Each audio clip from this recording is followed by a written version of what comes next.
Shalom, saudaraku yang dikasihi oleh Tuhan kita Yesus Kristus. Jumpa lagi dengan saya, Bram Manaha, dan kali ini kita akan membahas sebuah topik, yaitu Yahya Waloni serangan jantung setelah ditangkap kepolisian.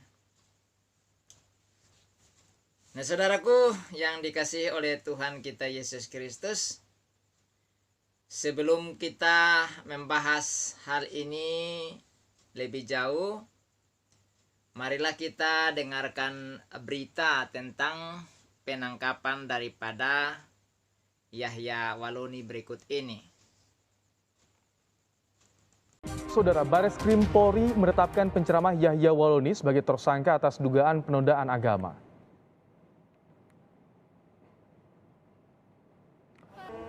Yahya Waloni ditangkap di kediamannya di Perumahan Permata Bogor, Jawa Barat. Yahya diduga melakukan tindak pidana berupa ujaran kebencian sara dan penistaan agama melalui ceramah yang diunggah di akun YouTube Tridatu. Polri kini masih memeriksa intensif Yahya Waloni dan belum melakukan penahanan. Yang bersangkutan dilaporkan karena telah melakukan satu tindak pidana, yaitu berupa ujaran kebencian berdasarkan sara dan juga penodaan terhadap agama tertentu melalui ceramah yang diunggah pada video di akun YouTube Tridatu.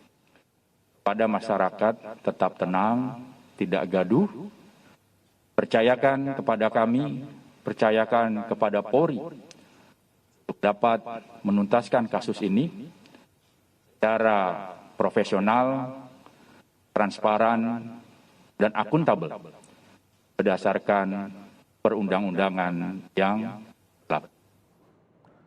Informasi terbaru soal kasus penodaan agama yang menjerat Yahya Waloni, kita akan bergabung dengan jurnalis Kompas TV, Francisco Donasiano. Sisko, Yahya Waloni belum ditahan hingga kini, apa pertimbangan polisi? Ya, selamat petang Ibrahim dan juga saudara. Dari informasi terkini yang bisa kami sampaikan kepada Anda bahwa saat ini pihak kepolisian juga telah mengantarkan dari penceramah Muhammad Yahya Waloni yang merupakan tersangka terkait dugaan kasus ujaran kebencian berdasarkan sara dan juga penodaan agama, dalam hal ini adalah agama Nasrani. Perlu kami jelaskan juga kepada Anda dan juga Ibrahim bahwa terkait masalah ini memang telah dikonfirmasi juga oleh Kepala Rumah Sakit dari RS Polri Kramat Jati dan juga Kepala Divisi Humas Polri bahwa saat ini memang untuk Muhammad Yahya Waloni sendiri sedang menjalani perawatan terkait masalah penyakit jantung, atau dalam hal ini lebih spesifiknya adalah pembengkakan jantung, sehingga memang sudah dibawa atau dilarikan ke RS Polri Kramat Jati untuk mendapatkan perawatan, sehingga kami juga masih menunggu bagaimana proses yang akan dilakukan selanjutnya oleh pihak kepolisian, mengingat bahwa terkait masalah penahanan dari kasus yang kemudian menjerat dari penceramah Muhammad Yahya Waloni. Ibrahim dan juga saudara, terkait masalah kasus ini memang sebelumnya untuk Muhammad Yahya Waloni bersama dengan pemilik akun YouTube Tridatu ini dilaporkan oleh komunitas masyarakat Cintra Pluralisme pada 27 April lalu terkait masalah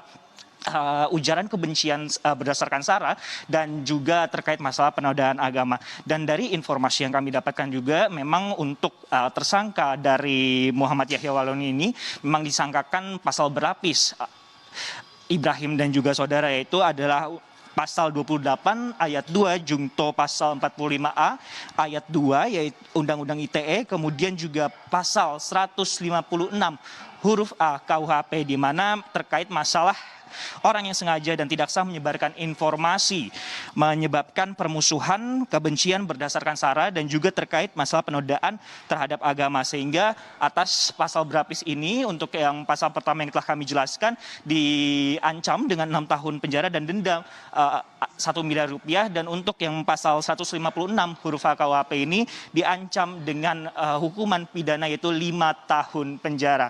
Ibrahim.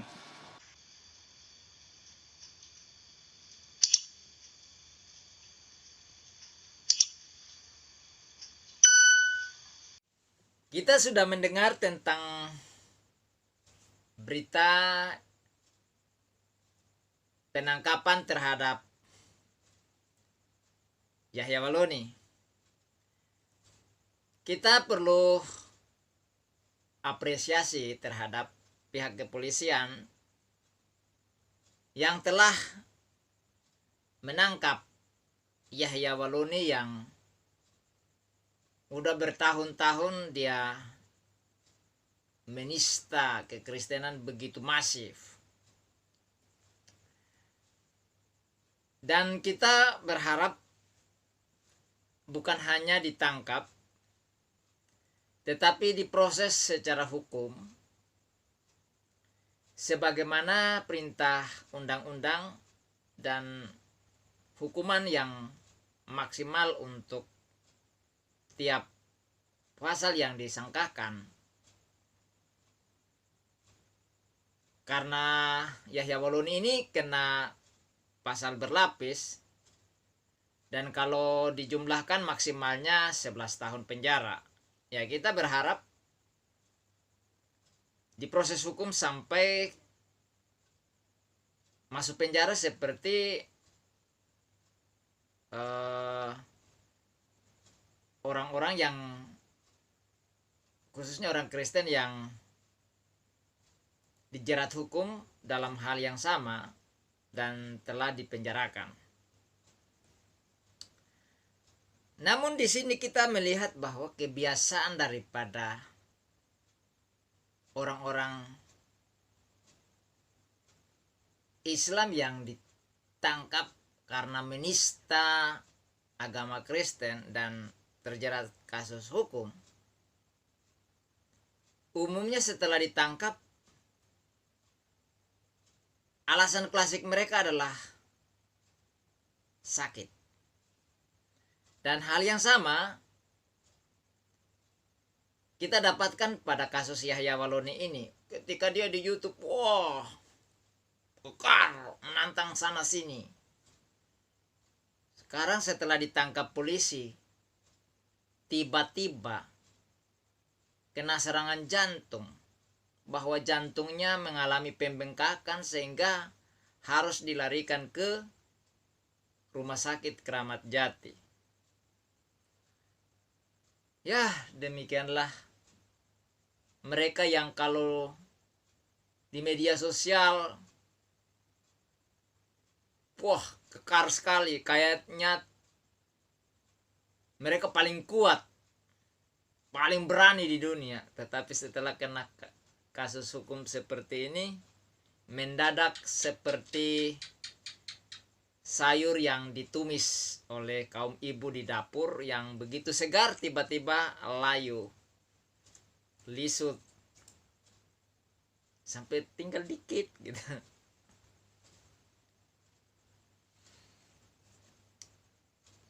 Ya, jangan-jangan kasusnya bisa seperti si Maher ya. Kita lihat aja prosesnya. Kita akan ikuti prosesnya.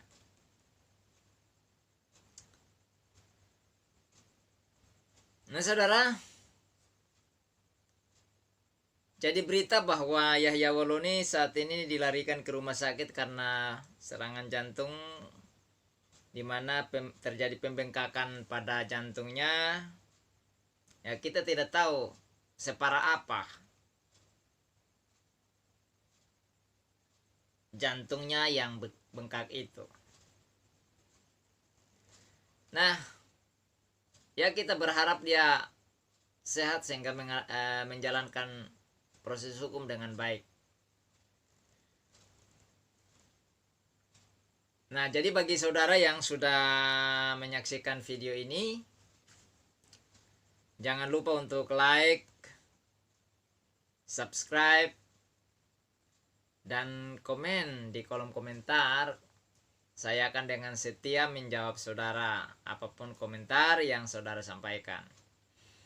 Begitu juga share kepada saudara-saudara Anda, sanak famili, baik yang sudah Kristen maupun yang non-Kristen supaya mereka juga tahu informasi terupdate. Kemudian bunyikan lonceng notifikasinya agar saudara tidak ketinggalan video-video saya yang terbaru. Sampai jumpa pada video berikutnya dan Tuhan Yesus memberkati. Shalom alaikum. Haleluya. Amin.